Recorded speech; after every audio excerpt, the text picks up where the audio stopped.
기독교의 그 진리의 가장 그 핵심은 구원에 관한 것입니다. 성경이 쓰여진 이유도 물론 하나님을 소개하고 또 여러 가지 창조를 알려주고 또 인류의 또 운명에 대해서 알려주지만 이 모든 것이 구원을 받는 그 길을 알려주기 위한 그 성경의 핵심은 구원을 받는 길을 알려주기 위한 것이지, 구원을 받지 못하면 다른 아무 것을 알아도 몰라도 소용이 없겠습니다. 그래서 구원에 관한 진리가 핵심 진리인데, 최근에 몇 차례에 걸쳐 가지고 택하심, 그리고 부르심, 그 다음에 칭의, 성화, 이런 것들을 우리가 쭉 살펴보고 있었죠, 그죠?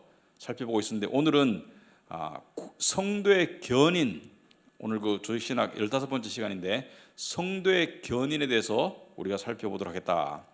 자, 이 견인이란 단어가 한자어죠. 한자어인데 이 사실 좀 만들어진 지가 좀 시간이 좀 지나가지고 요즘 분들이 들을 때는 성도의 견인, 견인이라는 말 들으면 무슨 생각이 나세요? 무슨 뜻인 것 같아요? 예, 레카차, 견인차 생각난다. 견인. 근데 그렇게 이해를 하셔도 틀리진 않습니다. 성도를 끌고 가신다, 하나님께서 천국까지 끌고 가신다, 그렇게 생각해도 본뜻과 벗어나진 않아요. 근데 여기서 견인이라는 것은 이는 인내하다, 이런 뜻입니다. 인내하다, 견고한 인내, 견고한 인내. 그러니까 무슨 말이냐면은 성도의 구원이 견고하게 인내가 된다는 것은 두 가지 뜻이 있겠죠. 성도의 구원이 그러니까 인내 상태, 이탈 상태가 아니고 끝까지 견고하게 지켜지는 상태로 유지가 된다는 뜻이고, 또 하나님 입장에서는 뭡니까? 하나님께서 성도를 끝까지 인내하시고 오래 참아주시고 그 용서와 구원의 은혜를 철회하지 아니하시는, 그러니까 견고한 인내를 말한다. 하여튼 어떻게 보든지 간에 한마디로 말하면 구원은 이룰 수 없다는 것을 이야기하고 있습니다. 성도의 견인은 구원은 이룰 수 없다는 그 진리를 이야기하고 있다. 자, 그래서 115페이지 위에 보시면은 정말로 거듭난 크리스천이 구원을 이룰 수 있을까? 또 누군가가 정말로 거듭났는지를 어떻게 알 수 있을까? 성도의 견인이란 진정으로 거듭난 모든 하나님의 자녀는 하나님의 권능과 뜻에 의하여 그들의 삶이 다하는 날까지 구원의 상태가 유지됨을 의미한다. 여기서 중요한 게 뭐예요? 그들의 삶이 다하는 날까지 구원의 상태가 유지됨을 말한다. 무엇에 의해서? 하나님의 권능과 뜻에 의해서, 하나님의 능력과 하나님의 뜻에 의해서 성도는, 한번 구원받은 하나님의 자녀는 그 구원의 상태가 죽는 날까지 유지된다는 것을 말한다. 무슨 말입니까?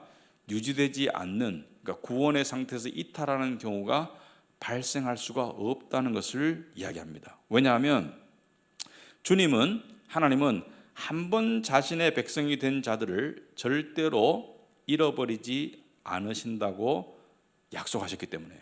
그래서 성경에 여러 군데 말씀이 있지만 요한복음 6장 39절 40절을 보시면은 나를 보내신 이의 뜻은, 예수님의 말씀이니까 나를 보내신, 예수님을 보내신 분은 하나님이시죠.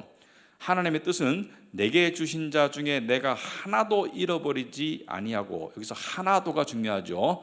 하나도 잃어버리지 아니하고 마지막 날에 다시 살리는 이것이니라. 내 아버지의 뜻은 아들을 보고 믿는 자마다 영생을 얻는 이것이니 마지막 날에 내가 이를 다시 살리리라 하시니라. 저기 보시면은 나를 보내신 이의 뜻은, 또는 내 아버지의 뜻은, 뜻을 이야기하고 있어요. 근데 하나님의 뜻은 크게 세 가지로 나눌 수가 있습니다. 첫째는 오늘 본문에 나온 것처럼 하나님의 의지적인 뜻, 또는 하나님의 작정의 뜻. 하나님의 작정의 뜻은 바뀔 수 있다 없다? 하나님의 작정의 뜻은 반드시 이루어집니다. 하나님이 작정하시고 하나님이 예정하신 것은 반드시 이루어진다. 그런데 하나님께서 이 뜻 가운데 허용적인 뜻이 있습니다. 허용적인 뜻은 뭐냐? 예를 들어서 로마서 1장에 보시면은 그들을 죄 가운데 타락한 상태로 내버려 두시기로 작정하셨다. 이것은 하나님이 좋아서 그렇게 하시는 게 아니고요, 그냥 죄 가운데 타락한 상태로 그렇게 자기의 원대로 살도록 내버려 두셨다. 이 허용적인 것이에요. 특히 악에 관한 한 허용적인 뜻은 하나님의 뜻이긴 하지만 하나님의 의지적인 뜻과는 구별되죠. 이것은 하나님께서 허용하실 뿐이지 그것을 좋아하시는 것은 아니에요.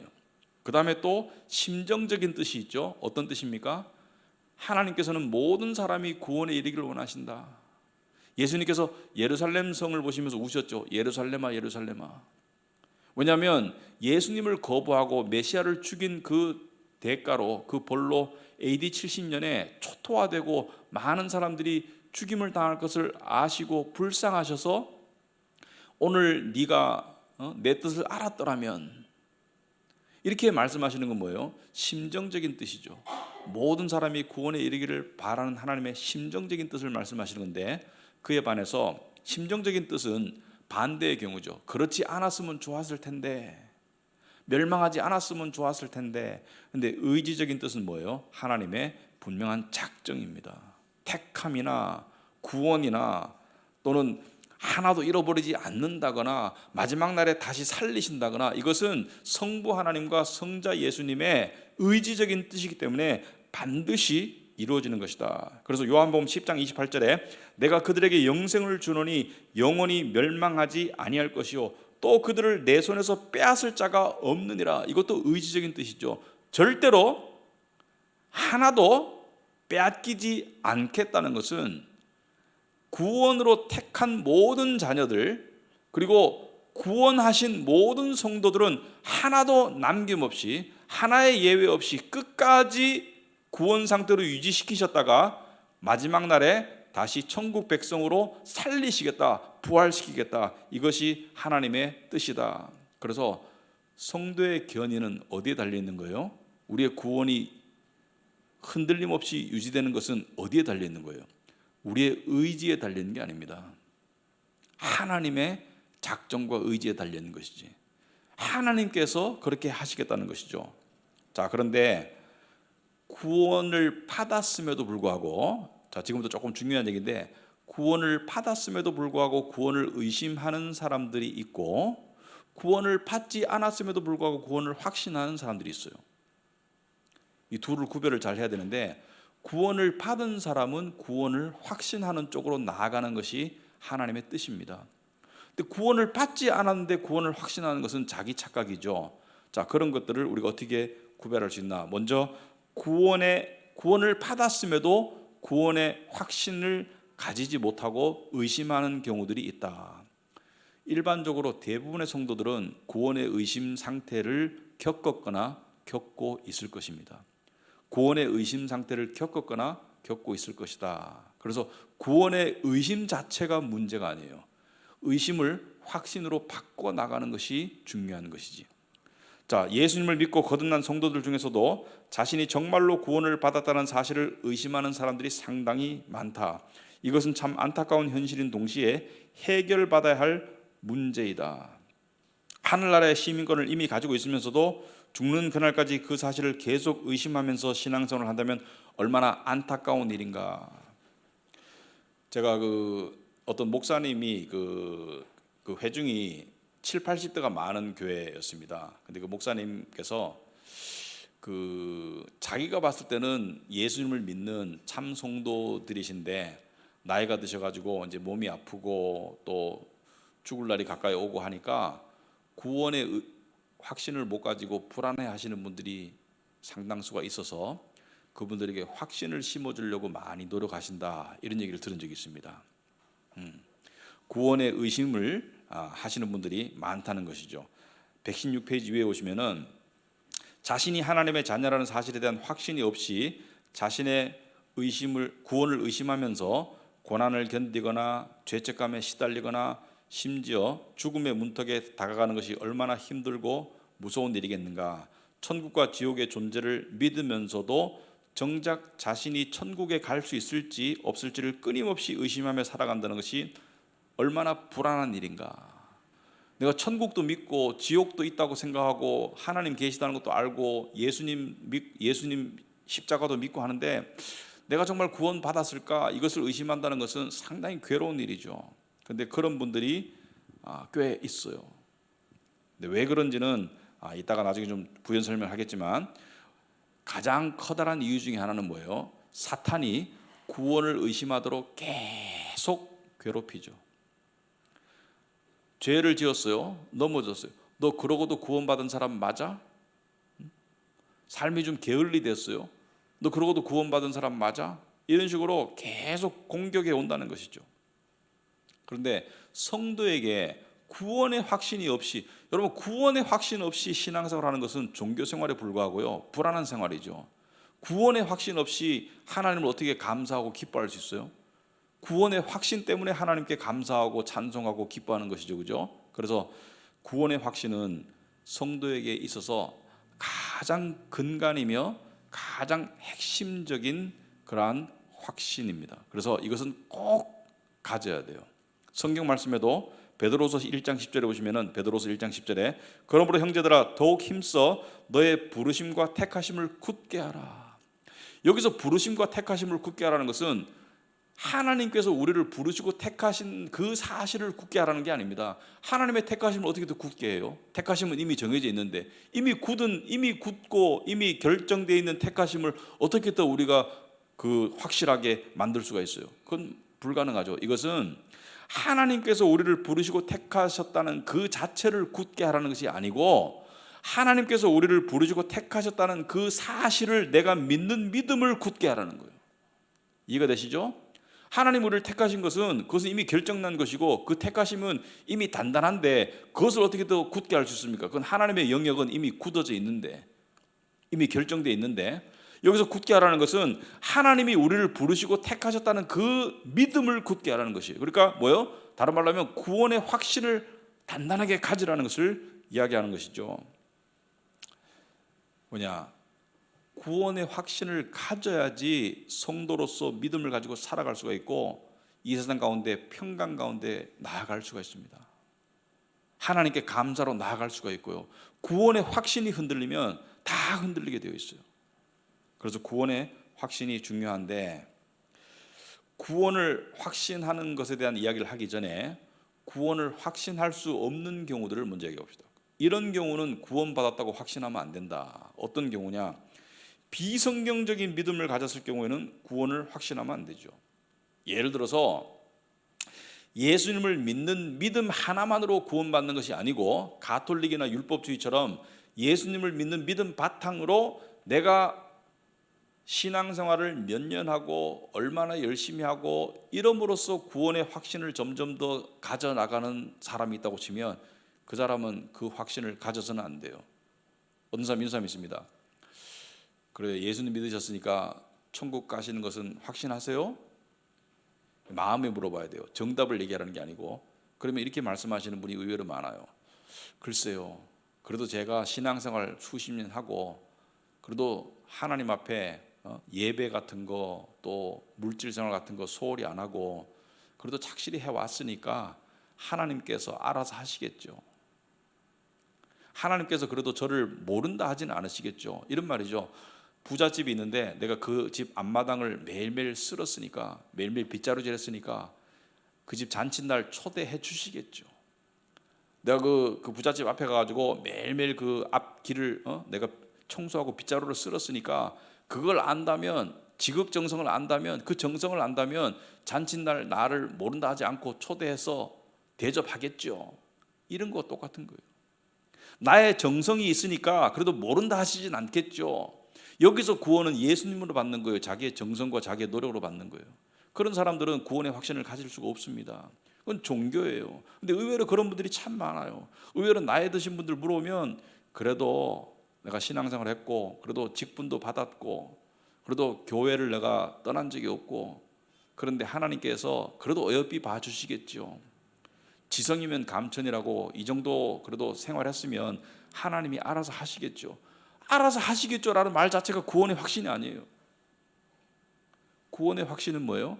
하나님께서 작정하시고 예수 그리스도의 십자가의 보혈의 공로로, 성령의 부르심으로, 인치심으로 나는 구원 받았다가 정답이지, 내 노력과 관계없이 내 행함과 상관없이 구원 받았다가 정답이지, 알아서 하시겠죠는 이 구원의 확신으로 나가면 안 돼요. 그 사람은 이 종교인에 불과합니다. 두 번째, 체험을 바탕으로 구원을 확신하려고 하는 사람이 많아요. 체험을 바탕으로.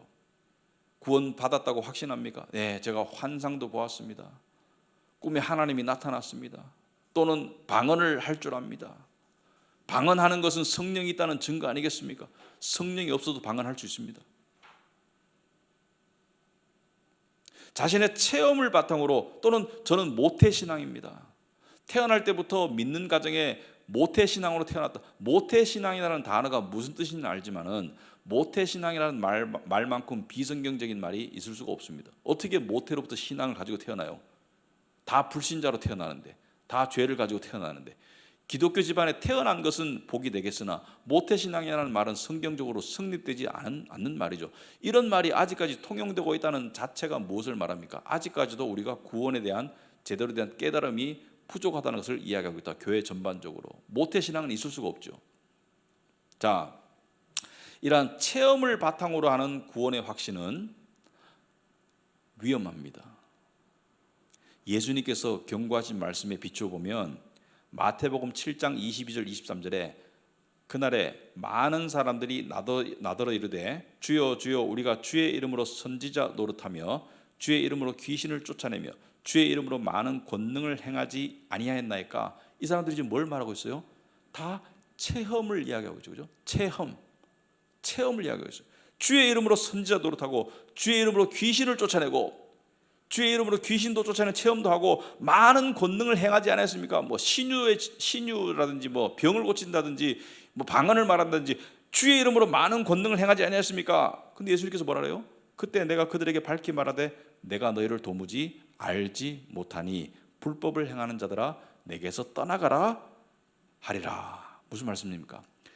그날에 많은 사람들이 자기의 체험을 가지고 구원을 이야기하는데 예수님께서는 나는 너에게 그런 체험을 준 적이 없다. 구약에 보면 선지자가 하나님께 계시를 받았다고 백성들에게 전하는데 하나님께서 뭐라 그래요? 그 꿈은 내가 준 꿈이 아니다. 그 환상은 내가 준 환상이 아니다. 누가 준 거예요? 사탄 마귀가 준 거예요. 그래서 하나님께서 계시를 안 줬는데 자기는 계시를 받았다고 착각하는 사람들이 있다는 거예요. 그런 체험에 의한 구원의 확신은 그거는 비성경적이다. 그러면 무엇을 바탕으로 확신을 해야 돼요? 말씀의 진리를 깨달음으로, 그죠? 진리를 깨달음으로 구원의 확신에 이르는 것이지 체험은 성경적일 수도 있고 비성경적일 수도 있습니다. 체험이 우선돼서는 안 돼요. 말씀의 진리가 우선돼야 되는 것이지. 그래서 베드로는 변화산에서 예수님을 봤죠. 예수님의 변하시는 모습을, 그 영광스러운 변화의 모습을 보았음에도 불구하고 베드로서에 보면은 내가 변화산에서 주님께서 변하는 모습을 보았지만 이것보다 더 확실한 예언의 말씀이 있어 이렇게 말하죠. 말씀이 더 확실하다고 이야기하잖아요. 자신의 체험보다, 분명히 사실인 체험이고 진짜 체험이지만 그 체험보다는 예언의 말씀이 더 확실하다고 이야기하고 있죠. 성경의 말씀이 더 확실하다고 이야기하고 있죠. 그래서 말씀을 바탕으로 해야 된다. 자, 구원을 확신할 수 없는 경우 세 번째, 첫 번째가 비성경적인 믿음, 율법주의 같은 거, 자기의 노력으로. 두 번째가 신비한 체험을 바탕으로 확신한다. 그것도 안 되고, 세 번째 영접 기도를 했기 때문에 이게 굉장히 문제예요. 요즘 좀 덜하긴 한데 그 7, 80년도, 90년도에 이 선교단체들이 특별히 또 교회도 그렇지만은 이런 활동을 많이 했습니다. 근데 복음을 전하는 거, 사역일을 전하고 복음을 전하는 것 자체는 좋은 거죠. 나쁜 거 아닙니다. 그거 좋은 거죠. 그런데 전해놓고 난 다음에 뭐라 그랬어요? 복음 전하는 다음에 그 어리벙벙한 사람한테 뭐라 그랬습니까? 이제 영접기도 하시겠습니까? 그러면 영접기도 하겠다는 사람이 있을 거 아니에요, 그죠? 그러면 저 따라 하시기 바랍니다. 하나님, 저는 죄인입니다. 그럼 따라하잖아요. 하나님, 저는 죄인입니다. 예수님께서 이 땅에 오셔서 저를 대신해서 십자가에 죽으신 것을 들었습니다. 지금 주님을 제 안으로 영접하오니 제 안에 들어오셔서 저의 주인이 되어 주시옵소서. 이렇게 영접기도 끝나고 아멘 아멘 하고 난 다음에 뭐라 합니까? 자, 이제 형제님 자매님 이제 하나님의 자녀가 되었으니까 절대로 구원을 의심하지 마십시오. 이렇게 말하거든요. 제가 묻고 싶어요. 누구 마음대로? 그 영접 기도를 통해서 정말로 영접이 되었는지 안 되었는지를 사람이 어떻게 알 수 있어요? 그 사람의 열매를 보고 알 수가 있는 것이죠. 앞으로의 신앙생활을 보고 알 수가 있는 것인데, 그 영접기도 했다 해가지고 당신은 이제 하나님의 자녀가 되었으니까 어떤 경우에도 의심하지 마십시오. 그것은 잘못된 확신을 심어주는 것밖에 안 되는 것이죠. 그 영접기도 하고 난 사람 중에 진짜 교회 다니 끝까지 교회에 붙어서 신앙생활하는 사람은 1% 될까 모르겠습니다. 많은 사람들이 영접 기도를 했죠. 심지어 눈물을 흘리는 사람도 있었어요. 하지만 구원이 인간의 도식화된 세뇌를 통해서 주어지는 게 아니죠. 성령의 역사를 통해 주어지죠. 인간의 복음적인 부르심, 인간의 말씀 전함을 통해서 역사하시지만 그것과 항상 일치하는 것은 아니죠. 내가 전했지만 그것이 진짜 유효한 성령의 부르심이 될지는 그것은 시간이 지나봐야 아는 것이죠. 그렇지만 그런 식으로 말해서 잘못된 구원을 확신하도록 만든 경우가 있었다. 자, 그렇다면 구원을 받았는데 의심하는 경우들을 한번 살펴보자. 여러분이 구원을 받았는데 자신의 구원을 의심하게 되는 경우가 있어요. 어떤 경우냐? 첫째는 말씀에 비추어 볼 때 너무나 부족한 자신의 모습을 볼 때 내가 이러고도 구원받은 사람이 맞을까? 그런 생각이 들 때가 있죠. 근데 이런 생각이 한 번도 안 들면 이상한 거예요. 이런 생각이 한 번도 안 들면 이상한 거예요. 내가 과연 구원을 받은 사람이 맞나? 이런 의심이 든다는 것이죠. 성경 말씀을 읽어보니까 정말 이렇게 살아야 되는데 그렇게 살지 못하는 자신의 모습을 보고 이래도 구원받은 사람이 맞나? 여러분, 그런 생각이 들 때는 저는 이렇게 말씀드리고 싶습니다. 부족한 죄인을 부르러 오신 것이 의로우신 예수님이다. 그래서 내가 온 것은 병자를 고쳐주러 오고 죄인을 부르러 왔다는 것을 기억하시기 바라고, 그리고 부족함이 느껴질 때는 어떻게 해요? 하나님 말씀에 순종할 수 있도록 도와주세요. 도와주세요. 그렇게 나아가면 됩니다. 자꾸 자신의 부족함을 보지 마시고 부족함 속에서 하나님을 향한 간구로 나아가시면 됩니다. 하나님 저를 도와주세요. 제가 하나님을 믿는 믿음으로 나아갈 수 있도록 도와주세요. 그렇게 기도하시면 되겠습니다. 두 번째, 죄책감 때문에 구원을 의심하는 경우가 있다. 죄책감 때문에. 여러분, 양심의 자각, 양심의 어떤 각성, 이것은 필요합니다. 크리스찬이 양심이 무뎌져서는 안 돼요. 하지만 죄책감과 양심의 자각은 다른 거예요. 양심의 자각은 죄에 대한 분별력이지만 죄책감은 죄로 인해서 정죄받는, 특별히 하나님께로부터 버림받는 느낌이 죄책감이에요. 죄책감은 사탄이 주는 거예요. 그래서 죄책감은 이 양심의 자각과 다른 부분입니다. 양심의 자각은 죄를 깨닫고 죄를 뉘우치고 죄 때문에 회개하고 눈물 흘리고, 이건 좋은 거예요. 그리고 죄책감 뭐예요? 죄에 대한 어떤 그 죄책감 때문에, 또는 죄에 대한 처벌에 대한 두려움 때문에 하나님부터 멀어지고 하나님이 나를 더 이상 자녀로 여기지 않는다는 불신앙으로 빠지는 것이 죄책감이죠. 죄책감은 누가 주는 거예요? 사탄이 주는 거예요. 저는 이렇게 그 죄책감을 느끼는 사람들 보면 여러 가지 이유가 있겠죠. 뭐 거듭되는 죄, 자꾸 못 벗어나는 죄, 봤을 때 좀 큰 죄. 그런데 성경 말씀에 이 인물 하나만 기억하시기 바랍니다. 다윗 왕. 다윗 왕은 하나님께 내 마음에 합한 자라는 그런 칭찬을 들은 믿음의 사람인데, 다윗 왕이 천국에 갔을까요? 지옥에 갔을까요? 그것은 당연히 천국 갔다고 여러분 다 확신할 겁니다. 근데 다윗 왕이 지은 죄가, 여러분들이 우리아의 아내 밧세바를 간음하고 자신의 충복의 아내를 간음하고 충복을 살인 교사했다. 그것만 해도 엄청나죠. 근데 그 정도의 죄를 지은 분은 여기 없을 겁니다. 그런데 제가 요즘에 그 사무엘상 이렇게 읽으면서 보면, 와, 진짜 전에도 그렇게 느꼈지만 다윗 왕이요, 보통 죄인이 아니에요. 보통 죄인이 아니에요. 제가 영어로 읽어가지고 그 다 한국말로 다 번역이 안 되는데, 그 이름들이, 명칭들이, 그 한 번은 사울 왕의 살해 위협을 피해가지고 도망가가지고 그 제단에 있는 빵을, 그죠? 제사장이 줘가지고 먹었잖아요, 그죠? 그것 때문에. 근데 거짓말했잖아요. 그때 그 제사장한테 거짓말했지 않습니까? 자기가 사울 왕에게 쫓긴다고 말 안 하고 거짓말했잖아요. 왕의 임무를 수행 중이라고 거짓말했잖아요. 근데 그 제사장 무슨 죄가 있어요? 그 빵 줬잖아요. 근데 그것 때문에 그 제사장을 비롯해가지고 그 제사장 집안 70몇 명이 다 살육을 당하잖아요. 자기가 배고파서 빵 몇 개 먹고 난 다음에 제사장 70몇 명이 다 죽었어요. 거짓말했잖아요. 또 한 번은 팔레스타인 블레셋 영토에 들어가가지고 거기에 보호를 받으면서 살았잖아요. 그러니까 미친 척하고 거기 가서 보호를 받으면서 살면서 자기를 따르는 그 수백 명의 불황인들, 그 사람들과 잘 먹기 위해서, 그러니까 굶어 죽을까 봐 아니고 잘 먹기 위해서 마을을 약탈하잖아요.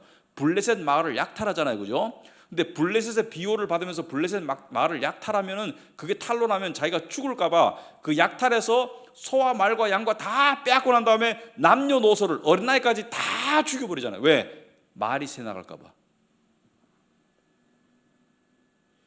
오늘날로 말하면 인종 청소를 한 거예요. 자기들의 그 식량을 위해서 식량을 빼앗고 난 다음에 그것이 소문이 날까 봐, 그것이 탄로 날까 봐 그냥 살아있는 생명은 다 죽였어요. 오늘날 그 도덕적인 기준을 봤을 때 엄청나죠. 아비가일이라고 있죠. 아비가일, 그 여자 남편 이름 뭐죠?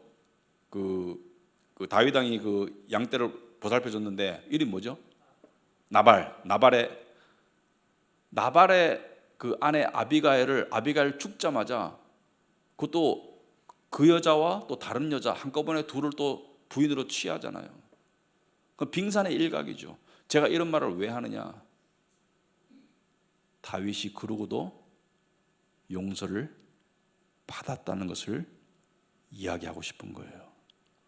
물론 시편 51편이나 여러 가지 보면 주께서 제 죄악을 감찰하신다면, 보신다면 내가 어떻게 주님 앞에 설 수 있겠습니까? 이렇게 고백하지만 모든 죄를 용서받았다는 그 믿음을 가지고 살았던 사람이죠.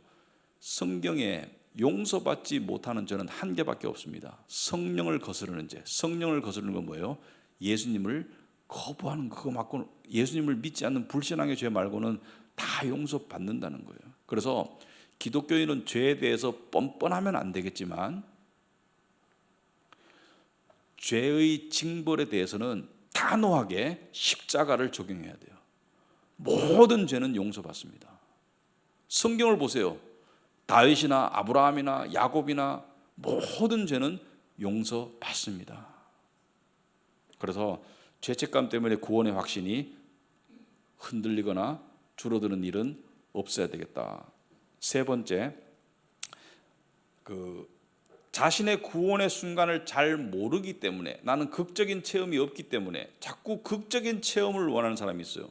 하나님이 나에게 극적인 모습을 한번 보여주면 좋을 텐데, 그러면 내가 믿을 텐데. 극적인 체험이 좋은 거 아니에요. 그러니까 말씀이 잔잔하게 스며들어서 가랑비 젓듯이 내 마음속에 믿음으로 들어와서 내 입으로 시인하고 마음으로 믿는 믿음이 있으면, 예수를 성령으로 하지 않고는 예수를 주시라고 할 수가 없다고 그러잖아요. 예수를 주라고 고백하는 믿음이 내 마음에 있으면 그럼 구원의 확신을 가지면 되는 것이에요. 극적인 체험 없어도 됩니다. 네 번째, 자주 일어나는 고난 때문에 구원을 의심하는 경우가 있더라. 아니 왜 나는 남에게 일어나는 좋은 일은 안 일어나고 왜 나한테 유독 안 좋은 일이, 불행한 일들이 자꾸 일어나고 있을까? 하나님이 나를 싫어하는 것은 아닐까? 하나님이 나를 멀리하시는 것은 아닐까? 하나님이 나를 모르시는 것은 아닐까? 이런 식으로 구원의 의심에 빠지는 경우가 있어요. 자주 일어나는 고난 때문에. 고난이 일어나면 인간은 본능적으로 뭘 생각합니까? 무엇 때문에 하나님께서 나를 치시는 것일까? 이렇게 생각해요. 무엇 때문에 하나님께서 나를 치시는 것일까? 이런 생각을 많이 합니다. 갑자기 고난이 발생했어.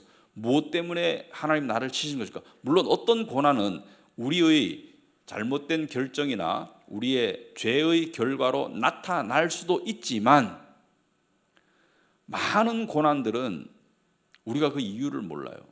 그런데 왜 발생했는지 그 근본적인 이유는 모르지만 그 고난의 목적과 의미는 성경에서 이렇게 말하고 있습니다. 야고보서 1장 2절에 내 형제들아 너희가 여러 가지 시험을 당하거든 온전히 기쁘게 여기라. 이는 너희 믿음의 시련이 인내를 만들어내는 줄 너희가 알미라. 인내를 온전히 이루라. 이는 너희로 온전하고 구비하여 조금도 부족함이 없게 하려 함이라. 여러분, 우리에게 여러 가지 시험, 믿음의 시련, 이런 것들이 왜 일어나요? 우리의 믿음의 성장을 위해서 일어난다. 우리가 믿음의 시련이 인내를 만들어내는 줄 알게 합니다. 인내를 온전히 이루어라. 인내를 온전히 이루기 위해서 우리에게 고난이 주어진다. 그래서 성경 말씀에 주께서 사랑하시는 자를 어떻게 한다고요? 징계하신다. 사랑하시는 자를 징계하신다. 고난은 믿음의 시각으로 봤을 때는 우리가 하나님을 향한 믿음이 더욱더 깊어지고 더욱 순결해지는 그런 도구로 쓰일 때가 많기 때문에 고난을 가지고 하나님의 사랑을 오해해서는 안 된다. 고난을 가지고 하나님의 나를 향한 사랑과 구원을 의심해서는 안 된다. 이것이 성경적인 답입니다. 어떤 사람이 어렸을 때 놀다가 철길에서 놀다가 팔이 하나 잘렸어요. 그 기차에 찡겨가지고 팔이 잘렸는데 그 사람이 이제 절망 가운데 살다가 희망을 얻게 된 계기가 이 사람에게 믿는 사람이죠, 그죠? 믿는 사람이 이야기를 해줬습니다. 이 진주가 조개 안에서 만들어질 때 더 크고 더 화려한 진주는 더 큰 모래가 들어가야 돼요. 더 오랜 세월이 지나야 되고. 그러니까 모래가 들어가면 이게 아프니까 진주의 그 부드러운 살결에 닿으면 조개의 부드러운 살결에 닿으면 아프니까 조개가 이 분비액을 내뿜어서 그 모래를 감싸고 하면 진주가 된다고 그래요. 영롱한 진주가. 근데 큰 모래가 들어갈수록 더 값비싼 진주가 만들어진다. 무슨 말입니까? 더 큰 고통과 고난을 주신 이유는 더 큰 진주를 만들기 위한 하나님의 뜻이다. 그래서 이 팔이 잘린 친구가 거기에서 용기를 얻고 살아가게 되는데 우리의 삶 가운데도 고난이 있죠. 고난을 좋아할 사람은 없습니다. 하지만 고난이 올 때 하나님이 나를 싫어하신다? 전혀 아닙니다. 하나님이 나를 미워하신다? 전혀 아니에요. 하나님 나를 성화시키시려고 한다? 맞습니다. 하나님 나를 더 믿음을 더 가다듬어 가시려고 하신다? 맞습니다. 그래서 기독교인은 하나도 버릴 게 없다. 그리고 긍정적으로 생각하면 정답이다. 비록 어떤 고난이 나의 실수와 나의 미련함에 의해서 발생된다 할지라도 그 고난을 통해서 모든 것이 합력하여 선을 이루시는 분이 하나님이기 때문에 그렇게 믿으면 되겠다. 자, 그러면 구원의 확신이 단단해지려면 어떻게 되나? 어떻게 하면 구원의 확신을 단단하게 할 수 있나? 구원의 확신을 가질 수 있는 길은 뭐예요? 여러분들이 구원의 의심 상태에 빠졌을 때 어떻게 싸우는가 제가 물어봤습니다. 이 주중에 공부할 때 어떻게 싸우십니까? 물어보니까 어떤 분들은 아니야, 나는 구원받은 성도가 맞아 하고 자기 마음을 단단하게 먹는다. 또는 목사님이 구원은 한 번 주어지면 빼앗기지 않는다고 그랬어. 다 좋아요. 그런데 말씀으로 이기세요. 말씀으로. 구원의 의심 상태에 안 빠져본 사람은 없습니다. 그러나 구원의 의심 상태에 계속 빠져 있는 것은 문제가 돼요. 저는 구원의 의심 상태에 빠져본 적이 있지만 그 상태에서 벗어난 지가 좀 된 것 같아요. 근데 그 비결이 뭐냐면 제가 뭐 똑똑하고 제가 무슨 마음이 단단하고 그런 게 아니고요.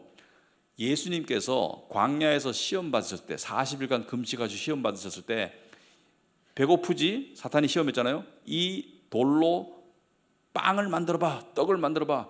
예수님께서 어떻게 답하셨습니까? 당신의 생각으로, 당신의 의지로 그것을 답하지 않으시고 어떻게 그것을 물리치셨어요? 말씀으로. 신명기 말씀으로 물리치셨잖아요. 사람이 떡으로만 살 것이 아니요 하나님의 말씀으로 살 것이라는 그 말씀으로 이겼듯이 우리가 구원의 의심이 주어질 때 저는 가장 핵심적인 말씀 중에 하나가 요한일서 5장 11절에서 13절이라고 생각합니다. 하나님이 우리에게 영생을 주신 것과 이 생명이 그의 아들 안에 있는 그것이니라. 아들이 있는 자에게는 생명이 있고 하나님의 아들이 없는 자에게는 생명이 없느니라. 여기서 우리의 행함과 우리의 노력이 들을 수 없어요. 아들이 있는 자에게는 생명이 있어요. 아무리 행동이 열심이고 종교적으로 열심을 내어도 아들이 없는 자에게는 생명이 없다고 그랬습니다. 구원은 오직 하나님의 아들에게 달려있다. 내가 하나님의 아들의 이름을 믿는 너희에게 이것을 쓰는 것은 너희로 하여금 너희에게 영생이 있음을 알게 하려 함이라. 우리가 영생을 가졌음을, 구원을 받았음을 알게 하려는 것이 하나님의 뜻이에요. 그러므로 구원의 확신은 종교인들에게는 이건 교만이 됩니다. 네가 얼마나 잘났길래 구원을 확신하나, 천국 간다고 확신하나. 하지만 기독교인에게는 뭐예요? 이것은 믿음의 근본입니다. 영생이 있음을 하나님이 알게 하시기를 원하세요. 여러분이 영생을 받았음을, 영생이 있음을 알게 하시기를 원하세요. 그러므로 그것을 아는 것이 하나님의 뜻을 쫓는 믿음이 되겠습니다. 그래서 요한은 요한일서에서 구원을 받았지만 자신들이 받은 구원을 의심하던 성도들에게 그들이 이미 영생을 얻었음을 알려주려고 했었어요.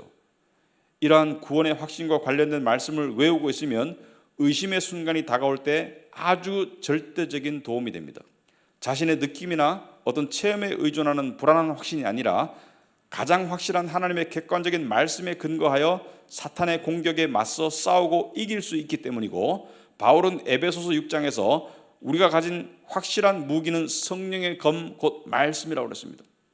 그래서 저는 옛날에 그 청년 때 구원의 의심이 들 때 그냥 내 생각 속에 싸우지 않고 이 요한일서 5장과 같은 말씀, 하나님이 우리에게 영생을 주신 것과 이 생명이 그의 아들 안에 있는 그것이니라. 아들이 있는 자에게는 생명이 있고 하나님의 아들이 없는 자에게는 생명이 없느니라. 이 말씀으로 물리치는 것을 여러 번 하니까 그 뒤에는 사탄이 공격을 멈추더라고요. 왜? 해봤자 소용이 없으니까. 그래서 말씀의 검, 성령의 검, 곧 말씀으로 싸워 이겨야 된다. 그래서 말씀이 우리가 가지고 있는 유일한 무기이다. 그래서 어떤 사람들은 뭐 구원에 의심이 들 때 그때 내가 눈물 흘리고 영접했잖아, 그때 뭐 예수 믿는다고 고백했잖아, 그때 마음이 뭉클했잖아, 그런 주관적인 체험도 뭐 쓸모 없는 건 아니에요. 그런 주관적인 체험은 양념으로 필요해요. 하지만 핵심은 아니에요. 주관적인 체험들은 그 자체로 의미가 없는 것은 아닙니다. 하나님과의 그 애틋했던 시간, 또 흘렸던 뜨거운 눈물, 회개의 기도, 믿음의 고백, 이 체험도 나쁜 건 아니지만 핵심은 말씀이에요. 그래서 의심이 들 때 자기가 했던 이야기, 고백, 눈물 이런 거 따지지 마시고 말씀으로 돌아가세요. 말씀으로. 그래서 우리 교회 교인들은 그런 훈련이 좀 됐으라고 생각합니다. 말씀으로 구원의 확신을 가지시고 의심을 물리쳐야 된다. 지금 여러분들 중에서도 나는 이제 그런 상태를 벗어난 것 같은데, 아멘, 좋은 거예요. 그런 상태를 벗어났으면 좋은 거예요. 그렇지만 그런 상태에 있는 분들 때문에 자꾸 말씀을 드리는 거예요. 말씀으로 구원의 의심을 물리치고 확신 가운데로 나가야 된다. 자, 두 번째, 내주하시는 성령님을 기도로 의지해야 된다. 하나님에 관해서 알아가는 것과 하나님을 알아가는 것에는 커다란 차이가 있습니다. 120페이지 중간에 하고 있습니다.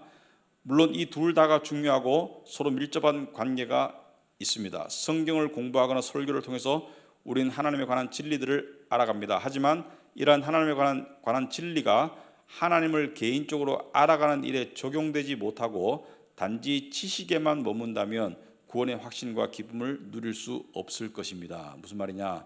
여러분들이 설교나 이런 강의를 들으시면서 성경의 진리를 깨닫고 또 말씀을 통해서 하나님에 관해서 알아간다면 그것을 하나님을 알아가는 개인적인 체험으로 적용하는 데 반드시 필요한 과정이 기도라고 생각합니다. 기도 속에서 우리는 하나님을 나의 아버지, 나의 하나님, 심지어 나의 아빠라고 부르면서 우리가 하나님을 알게 되는 것이죠. 그죠? 그 하나님을 알게 하시는 매개체가 뭐예요? 바로 성령님이죠. 성령님은 진리의 영으로서 말씀과 함께 역사하시죠. 그러니까 말씀의 지식이 들어오면 성령님의 체험이 있어야 되는데 그 체험이 주로 기도를 통해서 이루어진다. 그래서 기도를 통해서 하나님을 알아가야 된다. 요한복음 17장 3절에 영생은 곧 유일하신 참 하나님과 그가 보내신 자 예수 그리스도를 아는 것이 영생이다. 그래서 제가 말씀을 드렸죠.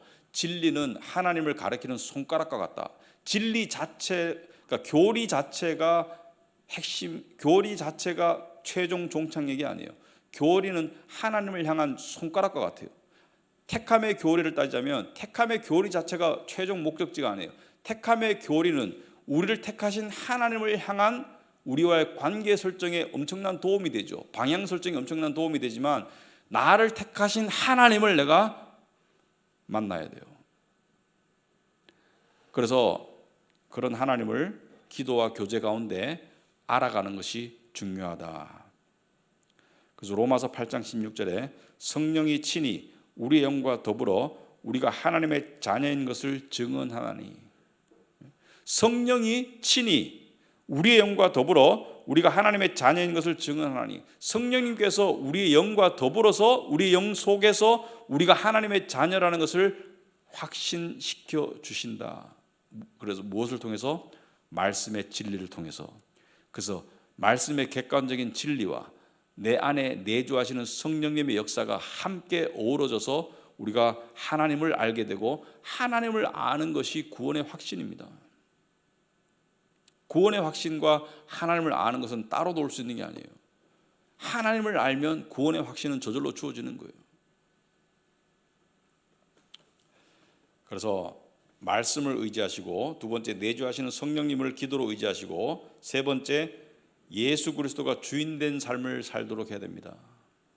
구원의 확신 가운데 계속 머물고 그것이 더 증폭되고 평강 가운데 나아가고 소망 가운데로 나가려면 예수님을 주인된 삶으로 살아야 되는데, 예수님을 구세주로는 영접했지만 내 삶의 주인으로는 아직 받아들이지 않고 내가 생각하는 내 방식대로 계속 살아간다면 그 사람은 구원의 진정한 확신과 평강 가운데로 나갈 수 없어요.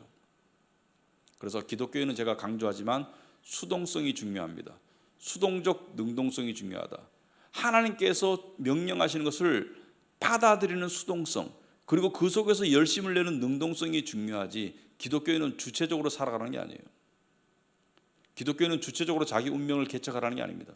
하나님께서 인도하시는 것을 수동적으로 따라가면서 그 속에서 열심을 내는 게 기독교인의 삶이죠. 그러므로 기독교인은 말씀의 원리에 입각해서 살아가는 사람들이죠. 하나님이 예배하라, 예배하는 것이고, 하나님이 사랑하라, 사랑하라고 노력하는 것이고, 하나님이 모이기를 힘써라, 모이기를 힘쓰도록 노력하는 것이고, 하나님께서 관계를 설정해서 그 관계 속에서 살아가라, 관계 속에서 살아가는 것이고, 하나님께서 섬김의 삶을 살아라, 살아가는 것이고, 하나님께서 인내하라, 인내의 삶을 살려고 하는 것이고, 그러니까 하나님이 명령하시는 그 명령을 지키려고 노력하는 가운데 열심을 내는 것이지, 내가 내 주체적으로 내 마음대로 살아가는 것이 아니다. 당연한 얘기를 하고 있는 거예요. 그리고 마지막으로 굉장히 중요한 문제입니다. 여러분이 구원을 받으셨으면, 저도 구원을 받았기 때문에 구원을 가장 소중한 보물로 인식할 줄 알아야 된다. 구원의 값어치, 우리는 이 현실 세계, 이 눈에 보이는 현실 세계에 살기 때문에 구원의 가치는 세상 사람들에게는 거의 없습니다. 그런데 객관적인 시각으로 봤을 때 영혼을 결정하는 이 요소와 세상의 일시적인 삶을 결정하는 요소의 비중은 서로 비교할 수가 없겠죠. 우리가 그 몇십 년 편하게 살려고 아파트 당첨에 목숨을 걸고 막 무슨 그죠? 군대 1년 6개월 편하려고 보직에 목숨을 걸고, 직장생활 좀 좋은 데 가보려고 대학에 목숨 걸고, 그러면서 영원한 영생에 관한 이것에 목숨을 걸지 않는다면, 그 값어치를 모른다면 그건 미련한 짓이다. 그래서 구원을 가장 소중한 보물로 인식하기 위해서 저는 비결이 있다고 생각합니다. 죽음을 늘 생각하시라. 죽음을 생각하시라. 그래서 지혜자의 마음은 초상집에 있다고 그러잖아요. 우매자의 마음은 잔치집에 있고. 그래서 이것은 우울하라는 뜻이 아닙니다. 우울하라는 뜻이 아니에요. 이것은 이 삶을 이렇게 막 이렇게 힘 빠져서 우울하고 자포자기하고 그런 게 아니고요. 죽음을 생각할 때 죽음 뒤에 영원한 것이 구원이라는 그 놀라운 은혜로 결정됐다는 것을 우리가 깨달을 때 현재를 어떻게 살아요? 현재를 감사함으로, 기쁨으로, 평강으로 살아갈 수가 있다. 그래서 저는 죽음을 생각해야 된다. 그래야지 우리가 구원의 값어치를 우리가 알 수 있다. 근데 많은 사람들이 세상 재미와 성공과 또 구원의 어떤 확신을 동시에 다 갖고 싶어요. 세상의 재미와 성공과 구원의 확신을 다 갖고 싶어요. 그런데 제가 지난 설교도 말씀을 드렸지만 하나님께서 어떤 사람에게는 세상적인 성공도 주십니다. 그런데 뭐라고 말씀하세요? 그 성공이 최종 목적지가 되면 어떻게 돼요? 사람이 타락하게 됩니다. 그것을 통해서 어떻게 하라고요? 섬겨라. 하나님 나라를 섬겨라. 그죠? 더 많이 주어졌으면 그것을 가지고 섬기라고 말씀하고 있어요. 그런데 대부분의 사람들은 세상의 성공과 세상의 재미를 동시에 가지지 못합니다. 구원과 함께. 그럼 어떻게 하는 거예요? 이 세상의 재미없음, 이 세상의 힘듦, 이 세상의 고난 속에서 뭐예요? 주어진 구원의 값어치를 더욱더 붙잡아 가라는 것이죠. 그죠? 소망을 더욱더 붙잡아 가라는 것이죠. 그래서 제가 이번 주에도 그 친한 친구가 전화가 왔어요. 근데 그 좀 길게 좀 상담을 하고 싶다. 제가 목사인 걸 아니까. 이 친구는 뭐 교회 다니는 친구는 아닌데. 근데 상담 내용이 뭐냐면 어머니가 이제 그 뇌암 판정을 받았습니다. 이번 주에. 근데 어머니께 이걸 말씀을 어떻게 드려야 되나, 그리고 앞으로 어떻게 대처를 해야 되는가. 제가 목회자니까 그런 경우를 주변에서 봤을 거 아니냐. 어머니께 이거 사실대로 말씀을 드려야 되냐, 아니면 조금 숨겨야 되냐, 어느 것이 옳은 것이냐. 제가 제 나름대로 상담을 해주고 또 신경 써서 이야기해주고, 또 저도 이 친구를 전도하려고 생각했던 그런 마음들이 있었기 때문에 내가 기도해 주겠다. 근데 제가 전화를 끊고 난 다음에 생각해 봤어요. 둘 다가 답이 아니에요. 말해준들 말 안 해준들 둘 다가 답이 아니에요. 예수님을 모르면 둘 다가 어느 것도 답이 아니에요. 제가 생각해 보니까. 근데 예수님을 알면 다 답이에요. 예수님을 알게 되면. 그래서 참 안타깝죠. 많은 사람들이 예수님을 모른 채 살아가시는 게 참 안타깝죠. 그런데 여러분에게 구원이 주어지고 그것을 확신할 수 있는 그 믿음이 있다면 죽음을 생각하는 그런 지혜를 좀 자주 가지시기 바랍니다. 죽음이 시시각각 다가오고 있어요. 그런데 죽어야지 빛나는 게 구원입니다. 그래서 우리의 믿음은 이 땅에서 모든 승부를 다 보자는 게 아니잖아요. 이 땅을 살아가지만 뭐예요? 마음을 하늘에 두고 살아가는 사람들이 믿는 자들이잖아요. 그죠? 그래서 우리에게 다가오는, 우리에게 칭의는 이미 주어졌어요. 하나님의 택하심을 통한 칭의는 주어졌습니다. 우리 지금 성화에 힘든 삶을 살아오고 있지만 우리에게 영화가 다가오고 있다. 그래서 구원의 확신을 생각하면 많은 문제들이 해결됩니다. 우울감을 가지기가 곤란할 거예요. 구원의 확신 가운데 거하면. 구원의 확신 가운데 가면 불만족에 거하기가 곤란할 겁니다. 구원의 확신을 정말로 믿는다면 상대적 박탈감에 머물기가 아마 불가능할 거예요. 제가 생각하면 불가능하다고 생각합니다. 구원의 확신을 확실히 가진다면 세상에서 비굴해지기가 곤란할 거예요. 그죠? 그래서 우리 기독교인들은 예수님께서 그 히브리서 11장에 나와 있듯이 10장에 나와 있듯이 뭐라 했습니까? 뒤로 물러날 자들이 아닙니다. 우리는 담대함을 가지고 앞으로 나아가는 자들이죠. 왜? 우리는 구원을 받았기 때문에, 그리고 죽음이 우리를 멈출 수 없기 때문에, 죽음이 우리를 오히려 더 좋은 곳으로 데려가는 관문에 불과하기 때문에, 그래서 그러한 마음으로 구원의 확신을 더욱더 분명하게 가지시는 삶으로 나아가는 저와 여러분 되시기를 축원합니다. 네, 기도하겠습니다. 하나님 아버지, 참으로 저희들에게 베푸신 구원의 은혜에 감사합니다. 생각하면 생각할수록 우리가 무엇이 간데 우리를 택하셔서 그 놀라운 은혜를 베푸셨는지 저희들은 도저히 알 길이 없습니다. 하나님 아버지, 우리의 죄가 정말 아무리 클지라도 예수님의 십자가의 보혈이 씻어낼 수 없는 죄가 없고 녹여낼 수 없는 그러한 죄가 없다고 생각합니다. 우리의 죄보다 더 크신 주님의 보혈의 능력을 우리가 힘입어서 의를 얻었으며 또 하나님의 자녀가 되었습니다. 이 믿음의 길을 저희들이 충실히 걸어가게 하옵시고 또 구원의 확신을 가지는 가운데 이 세상을 이기며 살아갈 수 있도록 주님 도와주시옵소서. 또 이 구원의 확신 가운데 감사와 감격으로 하나님을 예배하고 하나님을 섬기며 또 하나님의 계명들을 지켜나가는 저희들 될 수 있도록 주님 도와주시옵소서. 감사하며 예수님 이름으로 기도합나이다. 아멘. 마치겠습니다.